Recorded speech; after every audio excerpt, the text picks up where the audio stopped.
a society. Virginia Woolf. This is how it all came about. 6 or 7 of us were sitting one day after tea. Some were gazing across the street into the windows of a milliner's shop where the light still shone brightly upon scarlet feathers and golden slippers. Others were idly occupied in building little towers of sugar upon the edge of the tea tray. After a time, so far as I can remember, we drew round the fire and began as usual to praise men. How strong, how noble, how brilliant, how courageous, how beautiful they were. How we envied those who by hook or by crook managed to get attached to one for life. When Paul, who had said nothing, burst into tears. Paul, I must tell you, has always been queer. For one thing, her father was a strange man. He left her a fortune in his will, but on condition that she read all the books in the London Library. We comforted her as best we could, but we knew in our hearts how vain it was. For though we like her, Paul is no beauty, leaves her shoelaces untied, and must have been thinking, while we praised men, that not one of them would ever wish to marry her. At last she dried her tears. For some time we could make nothing of what she said. Strange enough, it was in all conscience. She told us that, as we knew, she spent most of her time in the London Library, reading. She had begun, she said, with English literature on the top floor, and was steadily working her way down to the Times on the bottom. And now half, or perhaps only a quarter, way through, a terrible thing had happened. She could read no more. Books were not what we thought them. Books, she cried, rising to her feet and speaking with an intensity of desolation which I shall never forget, are for the most part unutterably bad. Of course we cried out that Shakespeare wrote books, and Milton and Shelley. Oh, yes, she interrupted us. You've been well taught, I can see. But you are not members of the London Library. Here her sobs broke forth anew. At length, recovering a little, she opened one of the pile of books which she always carried about with her from a window or in a garden, or some such name as that it was called, and it was written by a man called Benton or Henson, or something of that kind. She read the first few pages. We listened in silence. But that's not a book, someone said. So she chose another. This time it was a history, but I have forgotten the writer's name. Our trepidation increased as she went on. Not a word of it seemed to be true, and the style in which it was written was execrable. Poetry. Poetry. We cried, impatiently, read us poetry. I cannot describe the desolation which fell upon us as she opened a little volume and mouthed out the verbose, sentimental foolery which it contained. It must have been written by a woman, one of us urged. But no. She told us that it was written by a young man, one of the most famous poets of the day. I leave you to imagine what the shock of the discovery was. Though we all cried and begged her to read no more, she persisted and read us extracts from the lives of the Lord Chancellors. When she had finished, Jane, the eldest and wisest of us, rose to her feet and said that she for one was not convinced. Why, she asked, if men write such rubbish as this, should our mothers have wasted their youth in bringing them into the world? We were all silent, and, in the silence, poor Paul could be heard sobbing out, why did my father teach me to read? Clorinda was the first to come to her senses. It's all our fault, she said. Every one of us knows how to read. But no one, save Paul, has ever taken the trouble to do it. I, for one, have taken it for granted that it was a woman's duty to spend her youth in bearing children. I venerated my mother for bearing 10, still more my grandmother for bearing 15. It was, I confess, my own ambition to bear 20. We have gone on all these ages supposing that men were equally industrious, and that their works were of equal merit. While we have borne the children, they, we supposed, have borne the books and the pictures. We have populated the world. They have civilized it. But now that we can read, what prevents us from judging the results? Before we bring another child into the world we must swear that we will find out what the world is like. So we made ourselves into a society for asking questions. One of us was to visit a man of war, another was to hide herself in a scholar's study, another was to attend a meeting of businessmen, while all were to read books, look at pictures, go to concerts, keep our eyes open in the streets, and ask questions perpetually. We were very young. You can judge of our simplicity when I tell you that before parting that night we agreed that the objects of life were to produce good people and good books. Our questions were to be directed to finding out how far these objects were now attained by men. We vowed solemnly that we would not bear a single child until we were satisfied. Off we went then, some to the British Museum, others to the King's Navy, some to Oxford, others to Cambridge. We visited the Royal Academy and the Tate, heard modern music in concert rooms, went to the law courts, and saw new plays. No one dined out without asking her partner certain questions and carefully noting his replies. At intervals we met together and compared our observations. Oh, those were merry meeting. Never have I laughed so much as I did when Rose read her notes upon honor and described how she had dressed herself as an Ethiopian prince and gone aboard one of His Majesty's ships. Discovering the hoax, the captain visited her, now disguised as a private gentleman, and demanded that honor should be satisfied. But how? She asked. How? He bellowed. With the cane, of course. Seeing that he was beside himself with rage and expecting that her last moment had come, she bent over and received, to her amazement, 6 light taps upon the behind. The honor of the British Navy is avenged, he cried, and, raising herself, she saw him with the sweat pouring down his face holding out a trembling right hand. Away! She exclaimed, striking an attitude and imitating the ferocity of his own expression. My honor has still to be satisfied. Spoken like a gentleman. He returned, and fell into profound thought. If 6 strokes avenge the honor of the King's Navy, he mused, how many avenge the honor of a private gentleman? He said he would prefer to lay the case before his brother officers. She replied haughtily that she could not wait. He praised her sensibility. Let me see, he cried suddenly, did your father keep a carriage? No, she said. Or a riding horse? We had a donkey, she bethought her, which drew the mowing machine. At this his face lighted. My mother's name, she added. For God's sake, man, don't mention your mother's name. He shrieked, trembling like an aspen and flushing to the roots of his hair, and it was 10 minutes at least before she could induce him to proceed. At length he decreed that if she gave him 4 strokes and a half in the small of the back at a spot indicated by himself, the half conceded, he said, in recognition of the fact that her great-grandmother's uncle was killed at Trafalgar, it was his opinion that her honor would be as good as new. This was done, they retired to a restaurant, drank 2 bottles of wine for which he insisted upon paying, and parted with protestations of eternal friendship. Then we had Fanny's account of her visit to the law courts. At her first visit she had come to the conclusion that the judges were either made of wood or were impersonated by large animals resembling man who had been trained to move with extreme dignity, mumble and nod their heads. To test her theory she had liberated a handkerchief of blue bottles at the critical moment of a trial, but was unable to judge whether the creatures gave signs of humanity, for the buzzing of the flies induced so sound a sleep that she only woke in time to see the prisoners led into the cells below. But from the evidence she brought we voted that it is unfair to suppose that the judges are men. Helen went to the Royal Academy, but when asked to deliver her report upon the pictures she began to recite from a pale blue volume, oh, for the touch of a vanished hand and the sound of a voice that is still. Home is the hunter, home from the hill. He gave his bridle reins a shake. Love is sweet, love is brief. Spring, the fair spring, is the year's pleasant king. Oh, to be in England now that April's there. Men must work and women must weep. The path of duty is the way to glory. We could listen to no more of this gibberish, we want no more poetry. We cried. Daughters of England. She began, but here we pulled her down, a vase of water getting spilt over her in the scuffle. Thank God! She exclaimed, shaking herself like a dog. Now I'll roll on the carpet and see if I can't brush off what remains of the Union Jack. Then perhaps here she rolled energetically. Getting up she began to explain to us what modern pictures are like when Castalia stopped her. What is the average size of a picture? She asked. Perhaps 2 feet by 2.5, she said. Castalia made notes while Helen spoke, and when she had done, and we were trying not to meet each other's eyes, rose and said, at your wish I spent last week at Oxbridge, disguised as a charwoman. I thus had access to the rooms of several professors and will now attempt to give you some idea only. She broke off. I can't think how to do it. It's all so queer. These professors, she went on, live in large houses built round grass plots, each in a kind of cell by himself. Yet they have every convenience and comfort. You have only to press a button or light a little lamp. Their papers are beautifully filed. Books abound. There are no children or animals, save 6 stray cats and 1 aged bullfinch cock. I remember, she broke off, an aunt of mine who lived at Dulwich and kept cactuses. You reached the conservatory through the double drawing room, and there, on the hot pipes, were dozens of them, ugly, squat, bristly little plants each in a separate pot. Once in 100 years the aloe flowered, so my aunt said. But she died before that happened. We told her to keep to the point. Well, she resumed, when Professor Hopkin was out, I examined his live work, an edition of Sappho. It's a queer-looking book, 6 or 7 inches thick, not all by Sappho.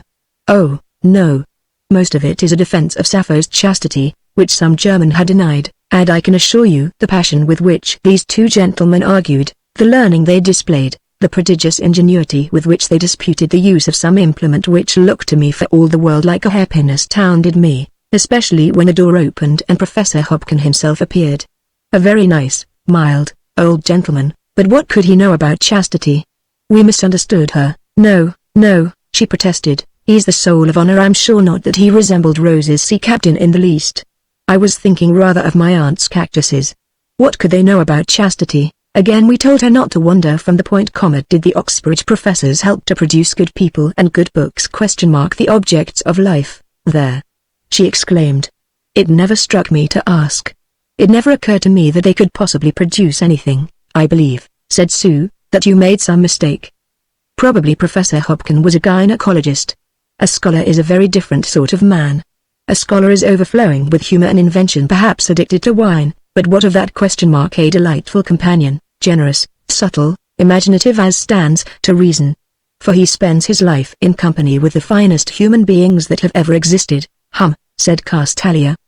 Perhaps I'd better go back and try again. Some 3 months later it happened that I was sitting alone when Castalia entered.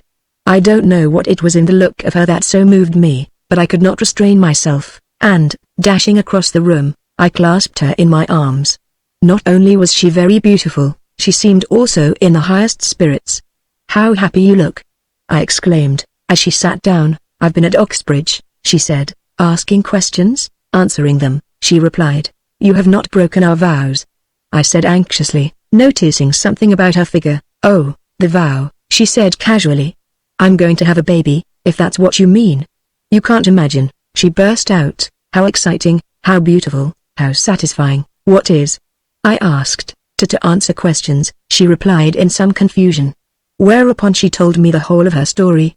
But in the middle of an account which interested and excited me more than anything I had ever heard, she gave the strangest cry, half whoop, half hollower. Chastity. Chastity. Where's my chastity? She cried. Help ho. The scent bottle. There was nothing in the room but a cruet containing mustard, which I was about to administer when she recovered her composure. You should have thought of that 3 months ago, I said severely. True, she replied. There's not much good in thinking of it now.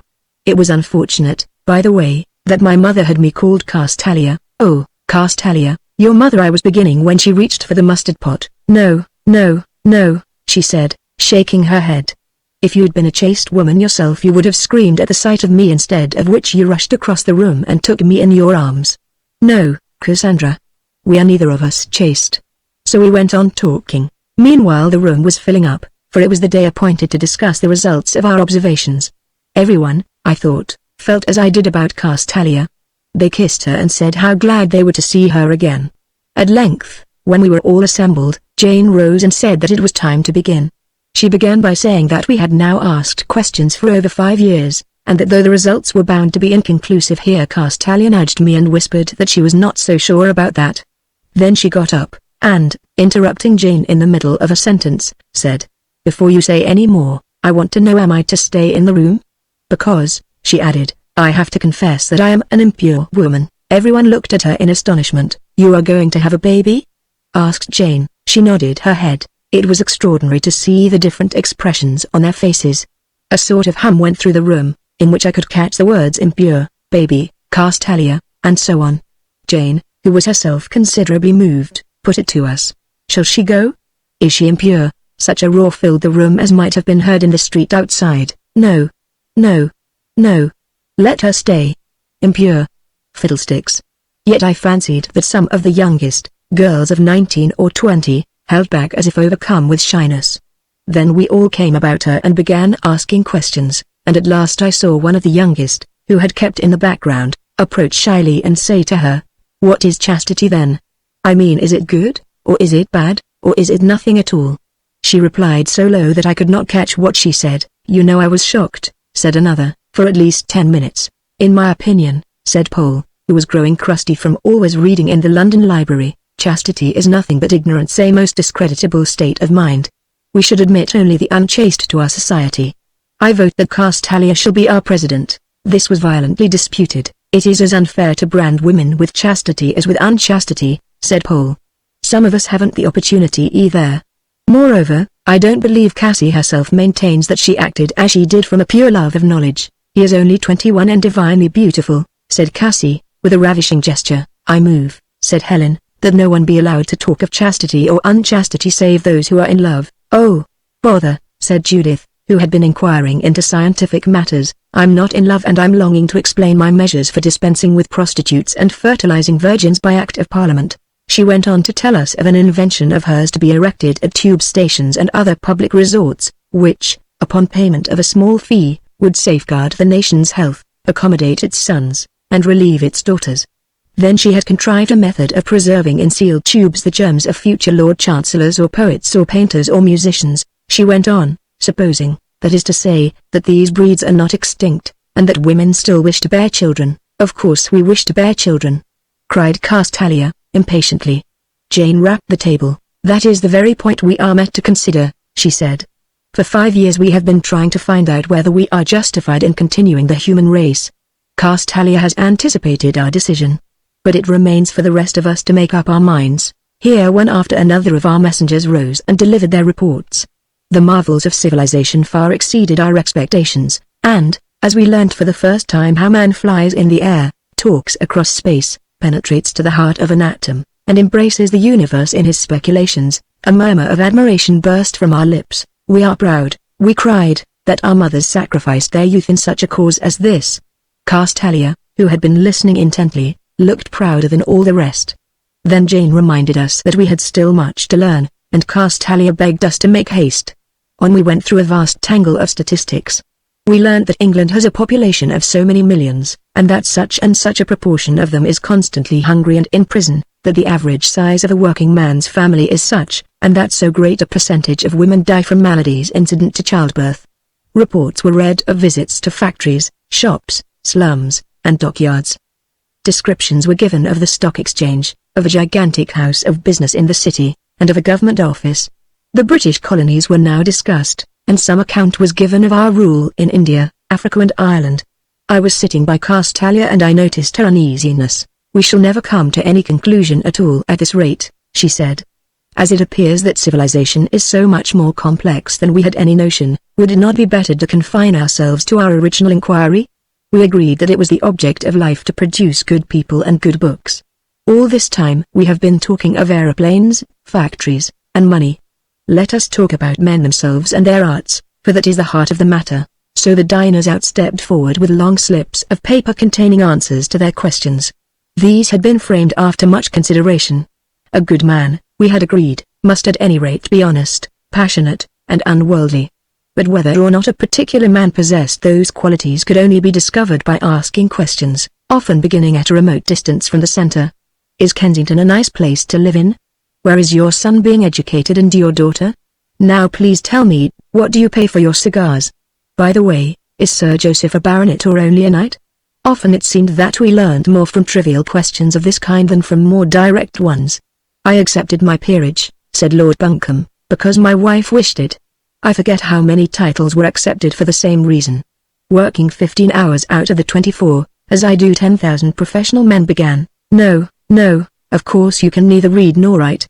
But why do you work so hard? My dear lady, with a growing family. But why does your family grow? Their wives wished that too, or perhaps it was the British Empire. But more significant than the answers were the refusals to answer. Very few would reply at all to questions about morality and religion, and such answers as were given were not serious. Questions as to the value of money and power were almost invariably brushed aside, or pressed at extreme risk to the asker.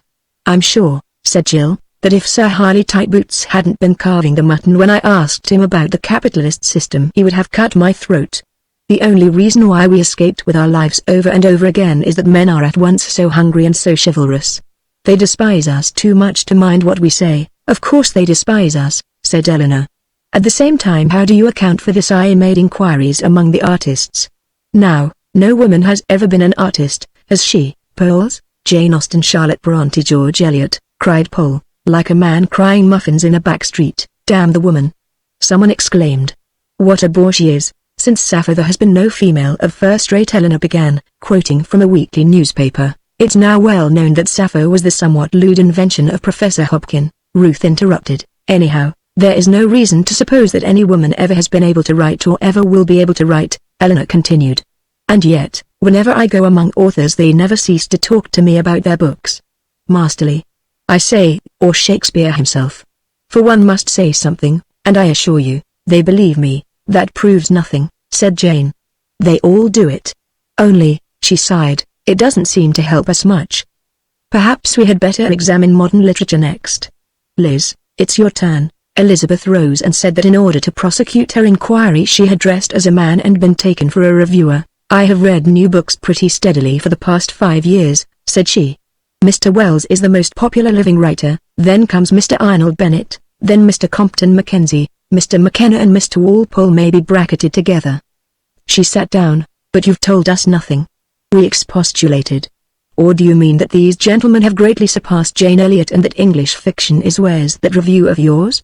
Oh, yes, safe in their hands, safe, quite safe, she said, shifting uneasily from foot to foot. And I'm sure that they give away even more than they receive, we were all sure of that. But, we pressed her, do they write good books, good books? She said, looking at the ceiling. You must remember, she began, speaking with extreme rapidity, that fiction is the mirror of life. And you can't deny that education is of the highest importance, and that it would be extremely annoying, if you found yourself alone at Brighton late at night, not to know which was the best boarding house to stay at, and suppose it was a dripping Sunday evening, wouldn't it be nice to go to the movies? But what has that got to do with it? We asked. Nothing whatever, she replied. Well, tell us the truth, we bade her. The truth? But isn't it wonderful? She broke off. Mr. Chitter has written a weekly article for the past 30 years upon love or hot buttered toast and has sent all his sons to Eton. The truth? We demanded. Oh, the truth, she stammered. The truth has nothing to do with literature, and sitting down she refused to say another word. It all seemed to us very inconclusive. Ladies, we must try to sum up the results, Jane was beginning, when a hum, which had been heard for some time through the open window, drowned her voice. War. War. War. Declaration of war. Men were shouting in the street below. We looked at each other in horror. What war? We cried. What war? We remembered, too late, that we had never thought of sending anyone to the House of Commons. We had forgotten all about it. We turned to Paul, who had reached the history shelves in the London Library, and asked her to enlighten us. Why, we cried, do men go to war? Sometimes for one reason, sometimes for another, she replied calmly. In 1760, for example, the shouts outside drowned her words.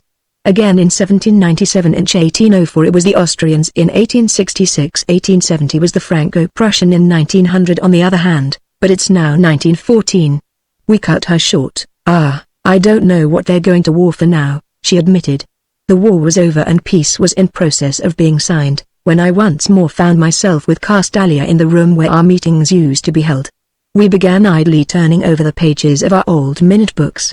Queer, I mused, to see what we were thinking 5 years ago. We are agreed, Castalia quoted, reading over my shoulder, that it is the object of life to produce good people and good books. We made no comment upon that. A good man is at any rate honest, passionate and unworldly. What a woman's language! I observed. Oh, dear, cried Castalia, pushing the book away from her. What fools we were! It was all Paul's father's fault, she went on. I believe he did it on purpose, that ridiculous will, I mean, forcing Paul to read all the books in the London Library. If we hadn't learned to read, she said bitterly, we might still have been bearing children in ignorance, and that I believe was the happiest life after all. I know what you're going to say about war, she checked me, and the horror of bearing children to see them killed, but our mothers did it, and their mothers before them. And they didn't complain. They couldn't read. I've done my best, she sighed, to prevent my little girl from learning to read, but what's the use? I caught Anne only yesterday with a newspaper in her hand and she was beginning to ask me if it was true. Next she'll ask me whether Mr. Lloyd George is a good man, then whether Mr. Arnold Bennett is a good novelist, and finally whether I believe in God. How can I bring my daughter up to believe in nothing? She demanded. Surely you could teach her to believe that a man's intellect is, and always will be, fundamentally superior to a woman's? I suggested. She brightened at this and began to turn over our old minutes again. Yes, she said, think of their discoveries, their mathematics, their science, their philosophy, their scholarship, and then she began to laugh. "I shall never forget old Hobkin and the hairpin," she said, and went on reading and laughing, and I thought she was quite happy, when suddenly she drew the book from her and burst out, "Oh, Cassandra, why do you torment me? Don't you know that our belief in man's intellect is the greatest fallacy of them all?" "What?" I exclaimed. "Ask any journalist, schoolmaster, politician or public housekeeper in the land and they will all tell you that men are much cleverer than women." "As if I doubted it," she said scornfully. "How could they help it? Haven't we bred them and fed and kept them in comfort since the beginning of time so that they may be clever even if they're nothing else? It's all our doing," she cried. "We insisted upon having intellect and now we've got it. And it's intellect," she continued, "that's at the bottom of it. What could be more charming than a boy before he has begun to cultivate his intellect? He is beautiful to look at, he gives himself no airs. He understands the meaning of art and literature instinctively, he goes about enjoying his life and making other people enjoy theirs. Then they teach him to cultivate his intellect. He becomes a barrister, a civil servant, a general, an author, a professor. Every day he goes to an office. Every year he produces a book. He maintains a whole family by the products of his brain, poor devil. Soon he cannot come into a room without making us all feel uncomfortable. He condescends to every woman he meets, and dares not tell the truth even to his own wife. Instead of rejoicing our eyes we have to shut them if we are to take him in our arms. True, they console themselves with stars of all shapes, ribbons of all shades, and incomes of all sizes, but what is to console us? That we shall be able in 10 years' time to spend a weekend at Lahore? Or that the least insect in Japan has a name twice the length of its body? Oh, Cassandra, for heaven's sake let us devise a method by which men may bear children. It is our only chance. For unless we provide them with some innocent occupation we shall get neither good people nor good books, we shall perish beneath the fruits of their unbridled activity, and not a human being will survive to know that there once was Shakespeare. "It is too late," I replied. "We cannot provide even for the children that we have, and then you ask me to believe in intellect," she said. While we spoke, men were crying hoarsely and wearily in the street, and, listening, we heard that the Treaty of Peace had just been signed. The voices died away. The rain was falling and interfered no doubt with the proper explosion of the fireworks. "My cook will have bought the evening news," said Castalia, "and Anne will be spelling it out over her tea. I must go home." "It's no good, not a bit of good," I said. "Once she knows how to read there's only one thing you can teach her to believe in, and that is herself." "Well, that would be a change," sighed Castalia. So we swept up the papers of our society, and, though Anne was playing with her doll very happily, we solemnly made her a present of the lot and told her we had chosen her to be president of the Society of the Future, upon which she burst into tears. Poor little girl.